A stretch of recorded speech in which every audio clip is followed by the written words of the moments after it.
नमस्कार, GS24/7 न्यूजमध्ये आपलं स्वागत आहे। चोंडी गावामध्ये दिनांक 21 मे 2026 रोजी राजू पाटील यांच्या वाढदिवसानिमित्त विविध सामाजिक, शैक्षणिक व धार्मिक कार्यक्रम उत्साहात संपन्न झाले। यावेळी दुपारी महाप्रसाद तसेच रक्तदान शिबिराचे आयोजन करण्यात आले होते। ग्रामस्थांनी उत्स्फूर्त प्रतिसाद देत तब्बल 18 रक्तदानांनी रक्तदान करून समाजप्रती आपली बांधिलकी जपली। या उपक्रमासाठी गोलकर गुरुजी रक्तपेढीच्या कर्मचाऱ्यांनी मोलाचे सहकार्य केले।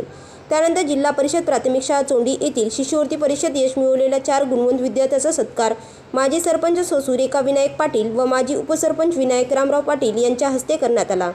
विद्यार्थ्यांच्या यशाबद्दल अभिनंदन करून त्यांच्या पुढील शैक्षणिक वाटचालीस शुभेच्छा देण्यात आल्या। सायंकाळी महाराष्ट्रभूषण ह.ब.प. माऊली महाराज जाऊरकर यांचा सुश्राव कीर्तनाचा कार्यक्रम पार पडला।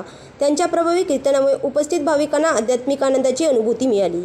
कार्यक्रमाच्या शेवटी सर्व चोंडी ग्रामस्थांच्या वतीने राजू पाटील यांचा वाढदिवस केक कापून उत्साह साजरा करण्यात आला, तसेच त्यांचा आहे देऊन सन्मान करण्यात आला।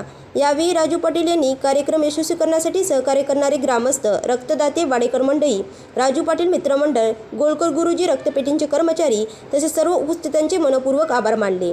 समाजी शिक्षणप्रेम आणि अध्यात्म याचा सुंदर संगम घडवून आणणारा हा कार्यक्रम ग्रामस्थांच्या कायम स्मरणात राहील।